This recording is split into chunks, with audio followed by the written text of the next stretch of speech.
Right, so ISG with this last chance to stay alive in this 6th week of the Masters League, and they are starting up north as the blue side. Yeah, and slightly different tank setups here. Both sides going with aiming 50s, both sides going with a couple of 110s, with only real difference being Insidious Gaming going with the T32 instead of the extra 110 on the Yo Flash Wolf side. And again, all the ISG tanks are committing to the west. They don't seem to learn, do they? I don't know. The thing is, well, they're not going for the push just yet. So I wouldn't say, or I wouldn't kind of call them, kind of going for this reckless push just yet. I do have to say, though, that if they do go for this push, they got to split up a little bit.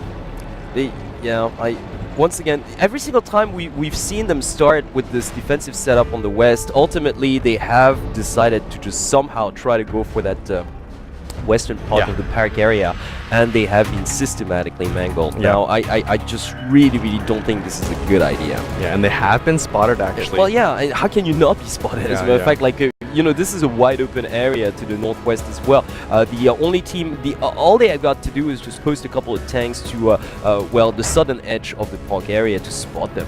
So once again, not really too sure about what ISG is trying to accomplish here. If they don't budge and play defensive, okay, maybe. But, that's not going to secure them the win either. Yeah, no, I definitely have to agree with you there. I mean, I think for the moment being, they're just really playing defensive, just making sure that, if the Yo Flash side decides to push, then they will be, in at least a decent position to defend that. However, if they somehow decide to go for a push, which I really highly do not recommend, especially with their current positioning, and especially looking at the defensive lineup from Yo Flash Wolves, it's going to be very dangerous. And the only way I think they can really pull this off is if they somehow manage to trap one of the Yo Flash Wolves tanks. Which, considering the Wolves' position, is not going to happen. Yeah, exactly. So, I mean, all the Yo Flash Wolves members right here in a very nice position, kind of spread out along the field area, a couple tanks kind of right behind there as well. I have a feeling that if Yo Flash Wolves spot a couple more of the Insidious Gaming tanks, they're going to go for that kind of eastern field push, where they kind of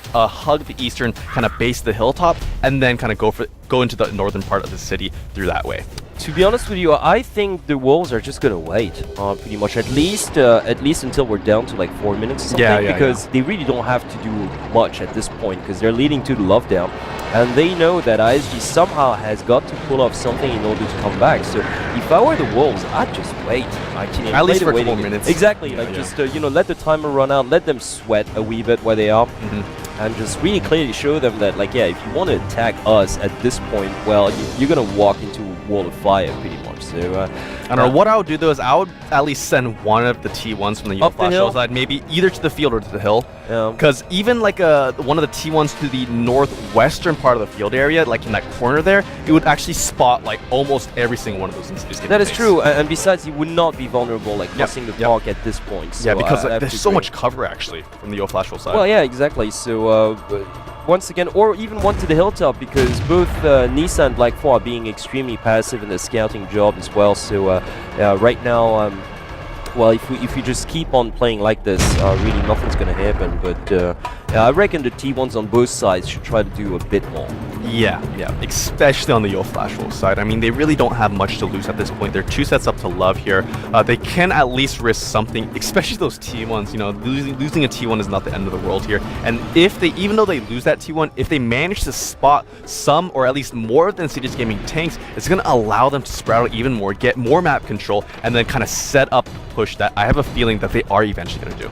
Grits landed some splash damage onto non-TW, just barely. It was a grazing shot, so non-TW losing like 25 health. Yeah, exactly. It's just more of a rebounding shot than anything else, but he did manage to really get a nice angle through that window. Oh, take another shot though. Yeah, well, Grits, non-TW with a spot of retaliation of his own. Still barely anything. Well, exactly, not too detrimental. Obviously, with such distance on 110s exchanging shots, it's pretty much like the IS-3 as well. Especially how bouncy that whole of the 110 is. Exactly. It's pretty much like the IS-3. If you're just taking cover behind a window or some ruins or whatnot, then chances are you won't get any direct hit at all. Especially if a shot lands on your top turret. The top turret is so sloped. Well, which is why, most shots I'm saying, if you're hiding behind a window, it's almost nearly impossible to take a direct hit. Pretty much, especially with such distance. At such distance, even a 5100, if he tries to fire through that window, pretty much, he won't just damage you that much. Yeah. Clearly not. Exactly. So Insidious Gaming with the same exact position here, really trying to play it safe. Not, I mean, this is the really last time they can come back in this. So I do understand completely why they're playing extremely safe here. They really have no other option. If they risk even a little bit, then I have a feeling that Yo Flash will, or if Insidious can make any kind of mistake, then the Yo Flash side will just completely monopolize that. And they have made quite a few mistakes, like on both set number 1 and 2. So right now, yeah, that's why I'm not surprised that the Wolves are not risking anything either, because so far, you know, 2 sets have been handed over to them on a golden plate, so they're just kind of hoping that ISG is going to make another mistake of their own, pretty much. And why not, as a matter of fact? So far, it's been playing into their hands. Yeah, especially since we do have quite a bit of time left, about 4 minutes and 30 seconds now remaining here. Yeah, neither team really kind of willing to budge at this moment. I have a feeling that, you know, if Griffs maybe takes like one direct shot, I mean, that's going to be very hard for the Yo Flash side to accomplish. But, you know, for example, if somehow one of the tanks of the Insidious Gaming side take a couple of shots, I definitely have to say that Yo Flash are going to try and make something. But the only one that can take a shot is Grids, and you know, we talked about it for a couple of minutes. Grids is like behind the windows, so the chances they're still of him like trying to land shots. Well, I know, but like the chances of him taking a directed is close to zero, as a matter of fact. So yeah, just and the needless to, I don't even need to talk about the other ISG tanks because they're all like hiding behind buildings. So it's just you won't get a directed onto any ISG tanks, not from this kind of position.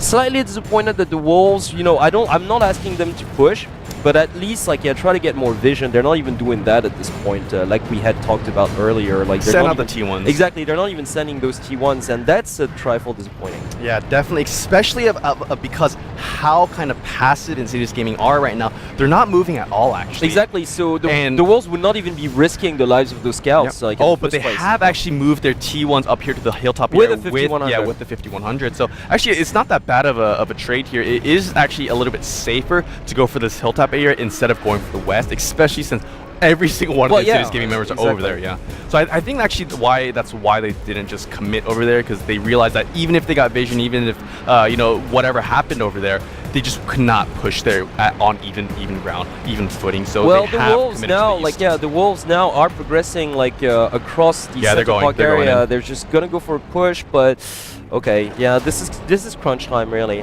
They gotta coordinate this like perfectly. The T1 has been spotted up here to the northeast here by I believe it's either Black 4 Nisa. It's actually Nisa over there getting spotted. So Nisa also spotting Tanaka, I believe, in that 110. So you know, Insidious Gaming kind of know what's going on right now. They are repositioning too.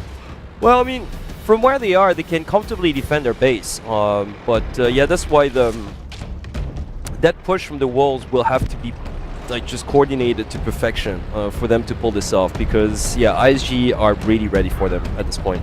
Yeah.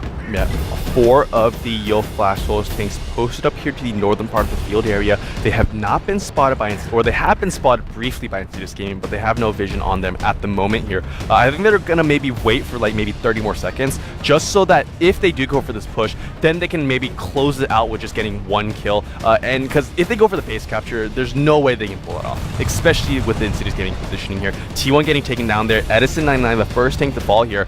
So now if Yo Flash just want to actually take this to like the last kind of blitz, kind of last second strategy where they take out one of the Insidious Gaming tanks, they have to take out an additional T1 now. Yeah, and meanwhile we've got Black 4 going for his own capture down south. Yeah, actually very nice move coming up from Black 4 there. It's going to force at least maybe a couple of the members to come back to defend that, maybe just one. Yeah, now we traded T1's Nisa went down as well. So there you go. That's just pretty much going to open up the downhill area as well. Their base capture now starting for Insidious Gaming. Yeah, indeed. So they're going to have to retreat, and they are right now. Just I like what Insidious Gaming is doing too as well. You can't see it on our screen right now, but they're actually coming down the western part of the area because they might get a tank. They actually might get a tank. Because they realize that Yo Flash will have to retreat here. But look at this, Griff taking so much damage already. Down to about 678 here. He has to be careful.